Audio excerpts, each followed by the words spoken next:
our very dignitaries, esteemed dignitaries, to kindly take a step forward. That is our guest of honor, Sri Naveen Jaju. Sir, can we please have you here? And I request Sri Anant S. Pangam to kindly welcome Sir with a floral bouquet.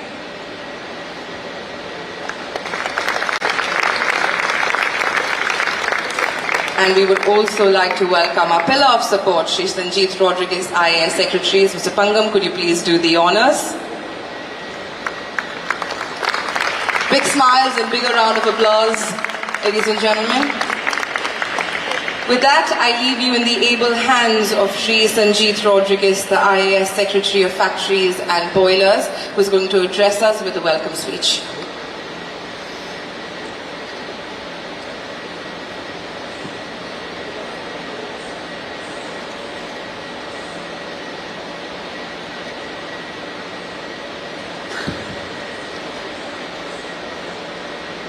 Honorable Minister for Factories and Boilers, Sri Nilkant Halankar,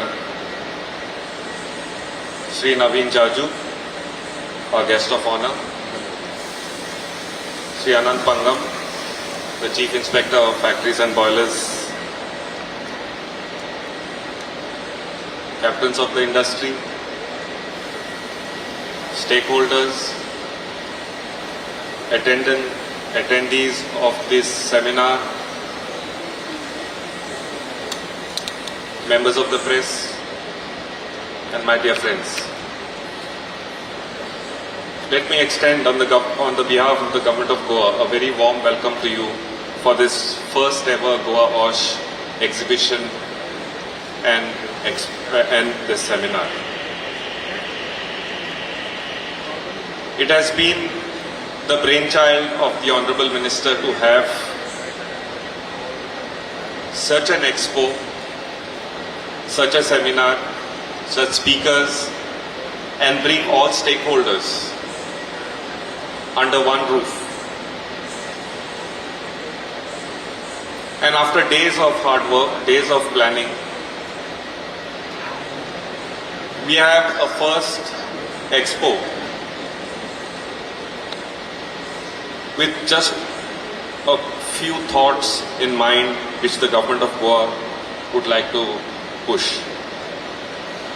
Goa has an extreme strong presence in various industries. Mining is going to start. It has started in right earnest in certain areas. And the industry is going to go in top gear very soon. Fishing is a big industry, agriculture is a big industry, and of course we cannot miss tourism as a huge sector in Goa. When such diverse fields take root, monitoring safety, health of stakeholders on the job,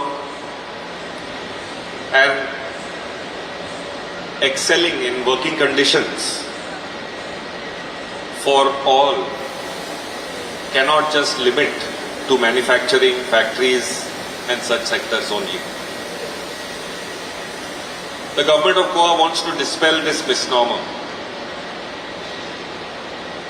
Occupational safety, occupational health and well-being extends pan sectors.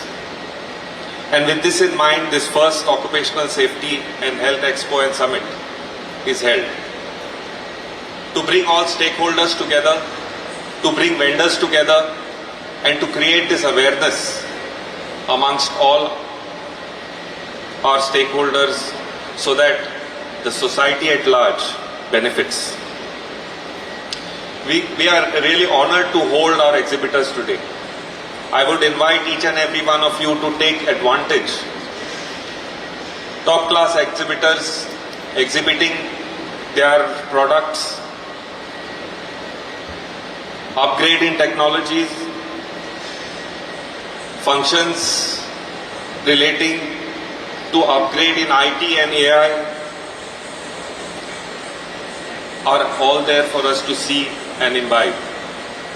I would like to also welcome students of various technical institutes and engineering colleges in Goa who are here and who will imbibe this exposure, which will make them more connected to the occupational health, safety, hazard environment. This first Expo and Summit stands as a testimony to our government's commitment. Our commitment and proactive steps taken by the government to enhance and promote this culture of safety, promote this culture of awareness on the job, and moreover preparedness, which we want to undertake through all these aspects today. There are many benefits which would accrue through this awareness: reduced workplace injuries, improved employee morale, and then definitely compliance and adherence to our rules and regulations. This is also of prime importance. The Inspectorate of Factories and Boilers is moving ahead more as a training institute today rather than a regulatory one. Various courses are being held both in terms of medical awareness to medical doctors to enhance their capabilities to be medical officers in the industry, to improve their safety standards so that employees themselves are trained and the morale goes up and the safety standards goes up. Boiler attendant courses are held, refresher training courses are held, right up to the truck driver level courses are being held. Our vision is to be an awareness, training and knowledge imparting department rather than just being regulatory.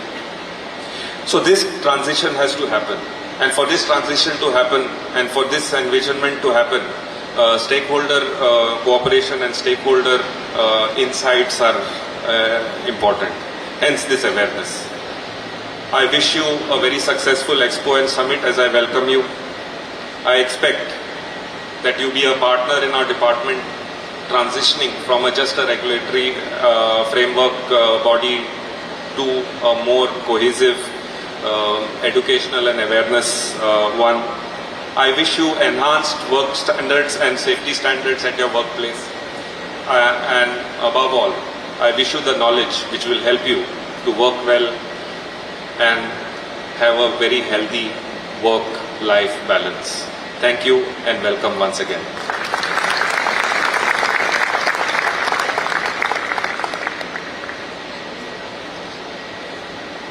Thank you so much, sir.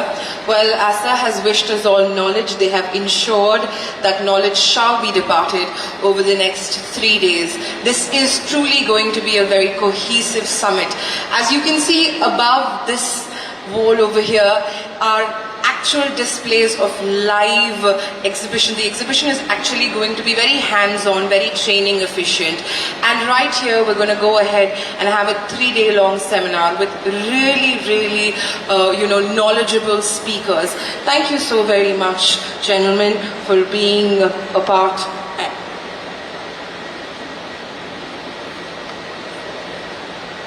Absolutely. So they have a lot planned for us.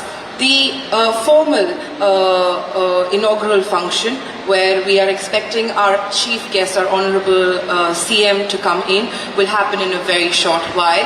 I request our dignitaries to kindly take their seats in front. And as we have promised, we are going to get into knowledge sharing already. Our first speaker, gentlemen, can we please have you seated? Our first speaker, and we want all of us to be a part of this knowledge sharing, is Dr. Amit R. Patil, HSE and BCP leader for Philips India Limited. He's going to be speaking to us and sharing knowledge and imparting information on the topic elevating safety performance with behavioral based approaches, going beyond risk control. I repeat again, this is not just going to be regulatory, this is going to be informational. And we want you to experience firsthand how much knowledge is going to be shared over the past over the next 3 days. Can we please have a big round of applause for Mr. Amit, and can we please have you take the stage? Dr. Amit? Oh, right there, sorry. I was looking in front. The stage is all yours.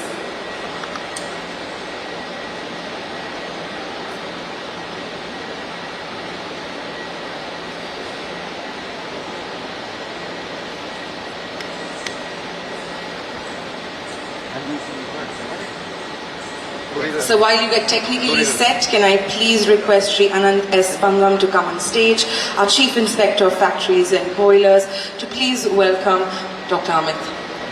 Can we have a bouquet of flowers, please?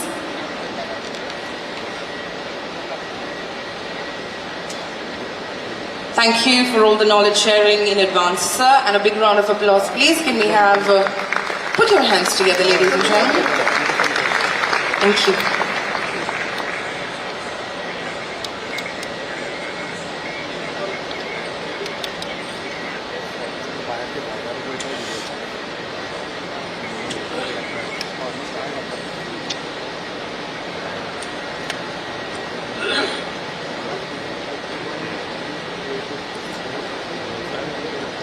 All right, good morning.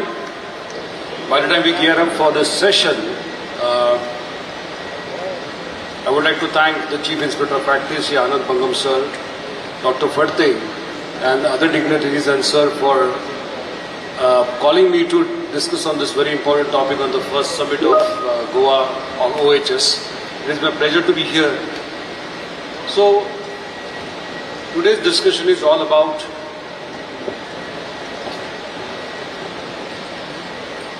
how we can elevate the safety performance by using the technique of behavior-based safety, and how we can integrate it well with the current risk assessment process what we use into industry. So, although the topic looks very complex, but I can assure you that the techniques, what I'm going to tell you today, are very simple, and each one of you who are sitting here listening to this topic and trying to understand what we are going to say here, it would be easy for us to implement that in our own industry. Because I think the intention of this summit is just not to share the knowledge, but the intention of summit is to implement the knowledge what we get here when we go back to industries and make sure that we elevate the safety culture and we have less number of incidents happening. So this is about me. I'm a passionate learner for behavior-based safety. I currently work with Philips India as a HSE leader. I've been working in Middle East and other countries also for a long time. There's a fire alarm. Should we evacuate? Fire alarm? It's gone, okay. It should be a false alarm, yeah, okay. Recently I have also published a book on Introduction to Safety Psychology, which is a passion of mine, and it is available on my LinkedIn profile. And if you're interested to download it, you can scan this QR code, and if you want to learn about this topic, please feel to scan this QR code. It is not a bank scam, trust me. So you can just scan this QR code and download that book, because that would give you an insight that how we can integrate safety psychology in our day-to-day operations as EHS leaders, managers, supervisors and engineers. Because I think EHS team, EHS leaders, EHS people should be psychologists also. And that is what exactly we are going to discuss today as we go ahead in the presentation. So what we are going to achieve today, we are going to look at few key aspects of behavior-based safety.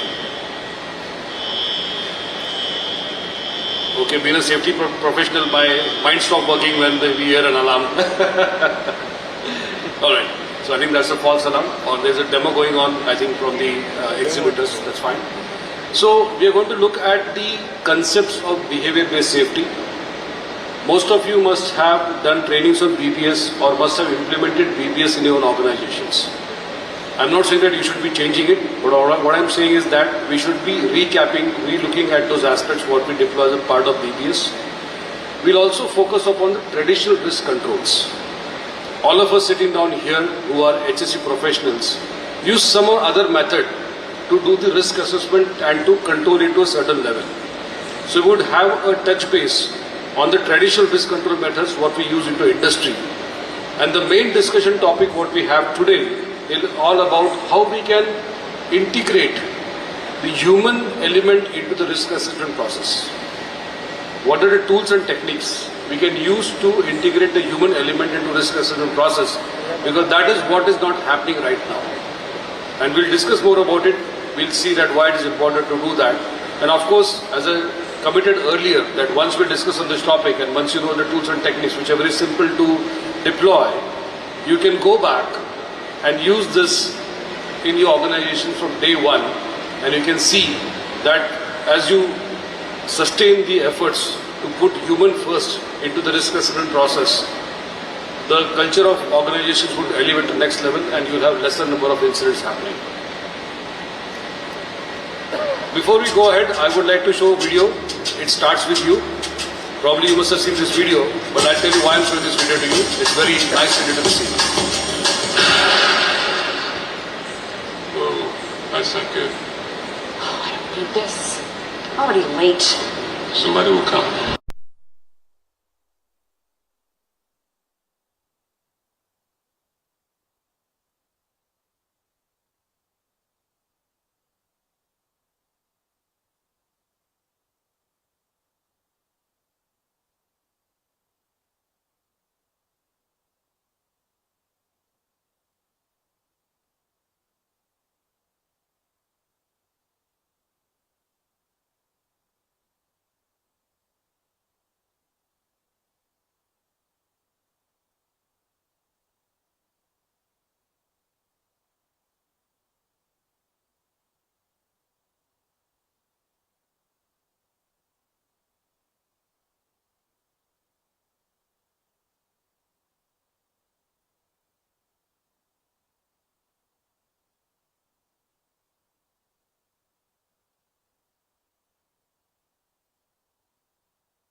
Because as EHS leaders, we need to be the change agents. We need to adopt the technology, we need to upgrade our knowledge, and just not depend on the third person to come and tell us what has to be done. Otherwise, we will get stuck on elevator. And that is what we are going to do today, that we are going to elevate our knowledge on how we can incorporate human elements into behavior-based safety, and how we can be leaders, be the change agents, which would definitely help us to make our industries and world more safer. I don't know, I mean, it should work. Probably the technology should work. Let's see if it works or not. But then before we go ahead, I love to do this because it's a feedback what we get from the participants online at this moment. So I would like you to take out your mobile phones and scan this QR code if it is possible for you to do that. Because I would like to understand the base of knowledge what we have. The link between risk perception, the link between human risk assessment and the human behaviors. There are 14 simple questions. What you need to choose the right answer for it, whatever you feel. And I would show the results at the end of this session, because we would have a similar feedback session done at the end of the session, where we can understand that whatever we discussed today in 45 minutes is really going to help us to elevate our knowledge, and we are going to implement that in industry. So I'll give about a minute or so to do that. As we are doing, I'll also continue talking. I'm very conscious about the time what we have got here. I hope the guys at the back end are able to do it.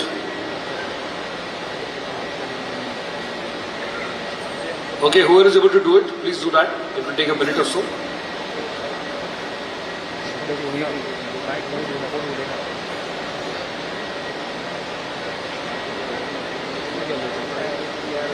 As you do it, I'll continue talking.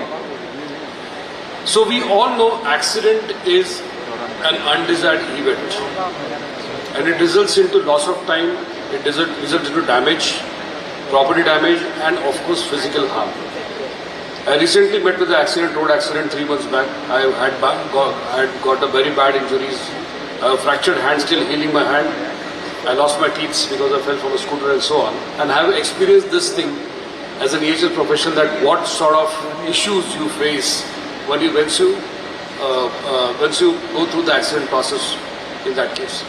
As EHS professionals, when we investigate accidents, most of the times we come to a conclusion that the root cause or the cause is human behavior. The worker who was supposed to use the personal protective equipment didn't use it. The person who was supposed to apply lockout tagout didn't do it. He was supposed to follow the procedures. He didn't do it. And we stopped there. I'm sorry to say, but it is a type of blame game what we play in industry when we do the accident investigation, because we try to find a culprit because of which the accident have happened. But do we do an analysis? Do we go in depth to understand that what triggered his unsafe behaviors? What triggered the environment in which the person was working that resulted into the accident? So statistically, 88% of accident happen due to unsafe behaviors, 10% due to unsafe conditions, and 2% are natural calamities. But as a passionate learner in this topic, and with my experience of 25 years investigating accidents in a lot of companies, I do believe that conditions are created because of behaviors. Conditions don't create automatically. If a maintenance person forgets to put a guard on equipment and a worker goes and works on that equipment and leading to the accident, the prima facie investigation we get is that it was an unsafe condition. But if we do a root cause analysis, we find that it was an unsafe behavior of the maintenance person who didn't put the guard on the place, and that's the reason the accident have occurred. So with this logic, if we have the right process of identifying unsafe behaviors beforehand, if we have the right process of integrating human elements into risk assessment process before the accident or incident happens, we can statistically control 98% of accidents from occurring. And that is the core topic, what we are going to discuss today, what we are going to discuss in depth today as we go ahead with this presentation. Again, a short video. I love to show videos because people recall videos. They would not recall my face, but they would record videos when they think about this topic. And hence, again, a short video to show you that why unsafe behavior is a leadership. Most of us don't go to work.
make sure that you, your colleagues, your team go home safe. And a small decision not to wear gloves can lead to a big disaster, as you're seeing here. This is again a very common example what we see in industry, because most of the times when we do behavior observations and we look at the statistics, we find that PP non-compliance is the biggest thing what we find from the statistics what we have from the behavior-based safety observations what we do. So what is behavior-based safety? It is a technique which focuses upon the people's attention, action and their safety behaviors. It also helps us to understand that what intervention strategies we can deploy to make sure that the unsafe behaviors or attitudes in the industry is brought down. Again, this is a very well-known technique. DuPont is a pioneer for it.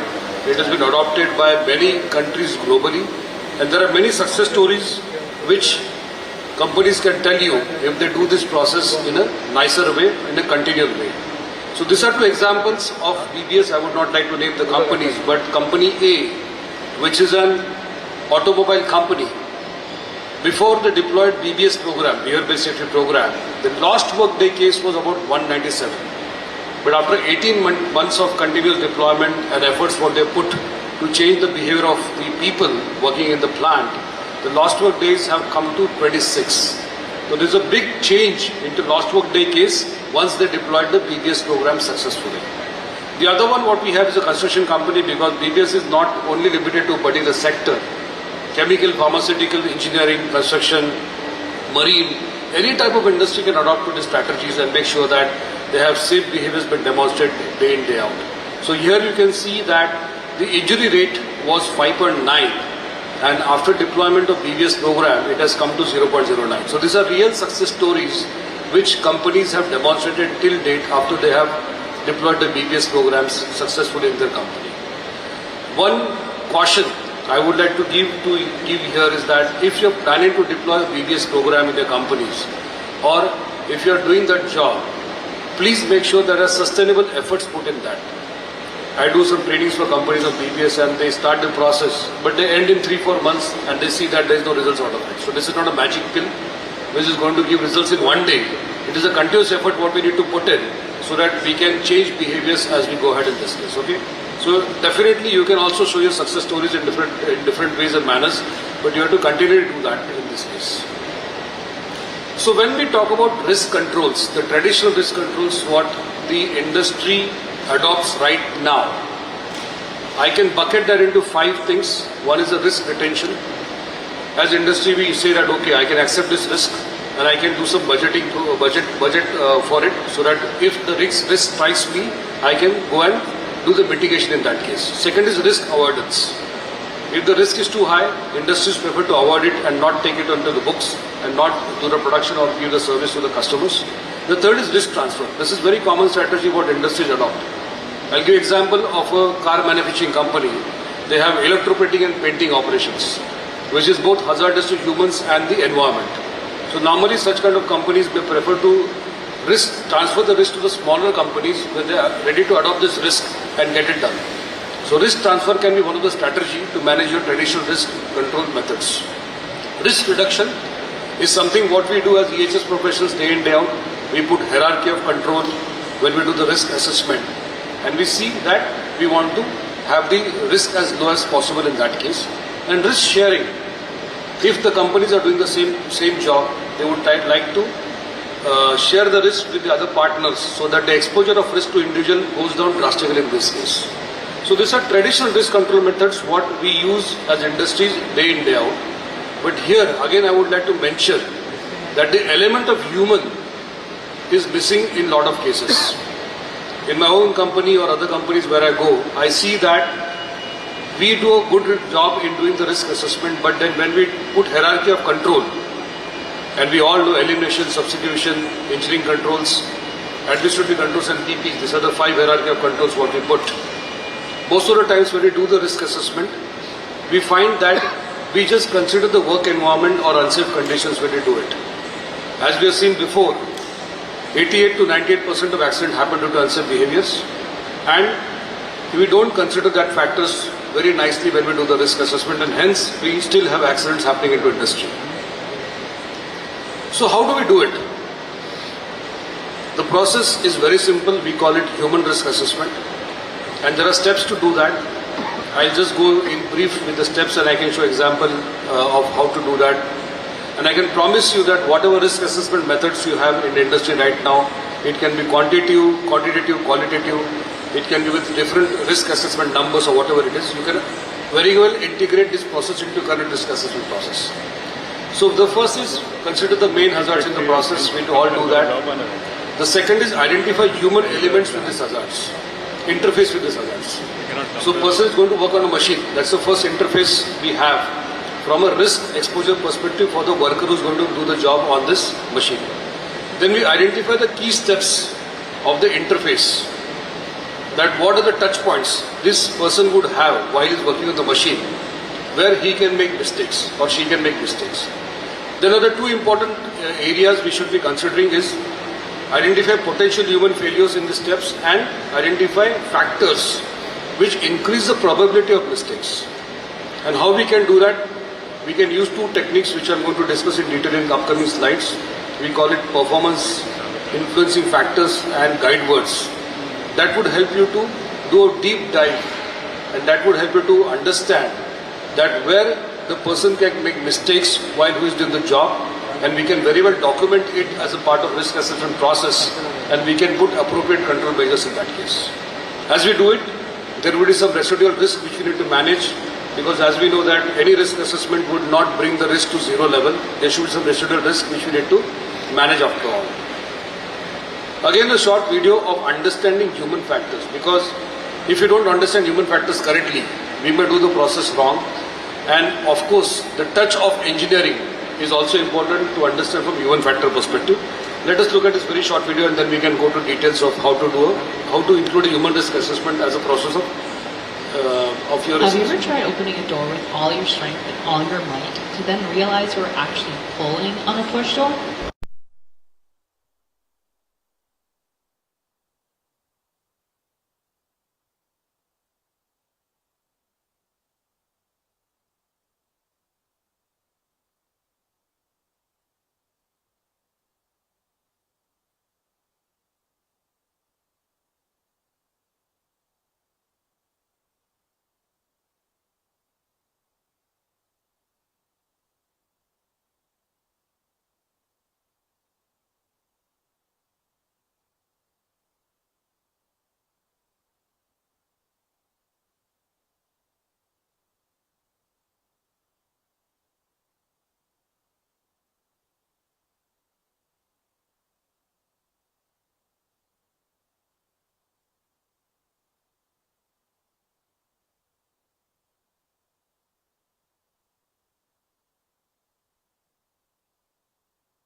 design the process, equipment, machines, tools, whatever it is. There's a high probability that human may make less errors when they're actually operating it. And this is a learning from the World War II, what you're seeing in the video right now. And many times we also get confused because the controls look the same. We also get confused because the instructions are not clear in this case. So it is just not focusing on behavior of the worker who is going to do the job, but the journey of considering human factors, considering what mistakes he can make while he is doing the job from a behavior perspective, start from the designing process itself. So this is very important aspect. We need to be keeping in mind if your organizations are involved in research and development or developing new factors, new machines and equipments and so on. So now, how do we do the human risk assessment, which I was talking about? What is the process for doing it? As I said, it is very simple. It's not very complex. We have to look at the performance influencing factors. We have to take into consideration the performance influencing factors, which are bucketed into 3 areas. The first is the job, what the job the person is doing. The individual capacities of the person and the organization influences on the person when he's doing the job. So when we talk about job factors, we have to see that the tools which are given to the employees are appropriate. The information which is given to the employees is very clear. System interface, because nowadays we use a lot of softwares and automation. The system interface is working fine. The task is not very complex, because if you have complex tasks, then our mind doesn't work that way, and we are bound to make errors. The undivided attention. In today's world, we are forced to do multitasking, and if we have divided attention, then there's a high probability that we can make mistakes, and then that can lead to accident or incident. Procedures should be adequate. The quality of the material, process, PPs, tools, equipment should be up to the mark, and then time management. We should be able to deliver the product in time. We should give enough time for the product delivery. Otherwise, that would put a lot of pressure on the person who is going to do the job, and he is bound to take shortcuts to make it happen. The next one is the human factors. I will not go in detail, but you can read by yourself that physical capabilities of the person who is going to do the job, fatigue, stress, morale, workload, motivation and competency. These are some of the human factors which would definitely need to be considered when you are going to do a risk assessment process. Otherwise, we are keeping away the important element of the complete operations. And the last one what we have is the organization. So work pressure, management of work pressure, the supervisor leadership commitment towards safety, walk the talk, then the clarity of the communication, role clarity. Nowadays we are supposed to do a lot of roles, multi-hatting, multitasking, multi-jobs. If the rules are not clear, then there is a possibility that people may make errors, and of course it all boils down to the organization culture. So these are some influencing factors which would definitely have a bigger impact on human behavior when they are doing the jobs.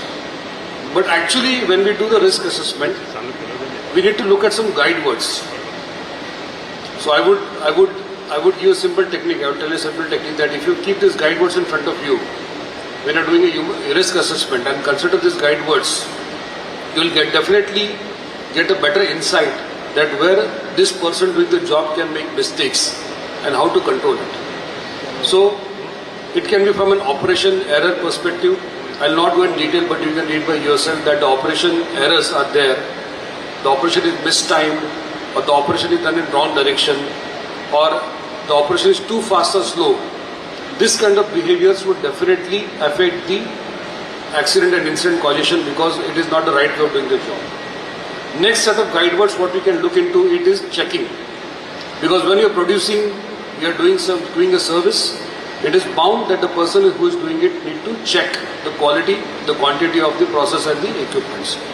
So if the checks are omitted, if the checks are done on wrong object, if the reading is taken on wrong machine, if the reading is taken on wrong equipment, this can definitely lead to an accident and incident. So these are some of the human behaviors you need to consider when you are trying to incorporate the human risk assessment into your process. Next set of guide words is definitely information. So lack of information, misinformation, incomplete information, misinterpretation of the information. recording of the information in wrong way, and over communication. A lot of people are giving information direction to the same person to do the job. This kind of information related errors will definitely result into accidents and incidents. Next is selection. The person who is going to do this job need to select n number of levers, buttons, material, PPs and so on. But if he does the wrong way of doing it, if he selects it wrongly, if he doesn't select the right piece of material, then it can lead to again human errors and into accidents. Sorry. Planning, of course we need planning. This event is beautifully organized because I know that a lot of planning has gone into it. But if there are planning errors, the plan was confusing or the plan was incorrect, there could be a fiasco of this one. So planning is very, very important, and hence it also is a very important factor as a guide words what we need to use when we do the risk assessment. And last one what we need to look into is the violations.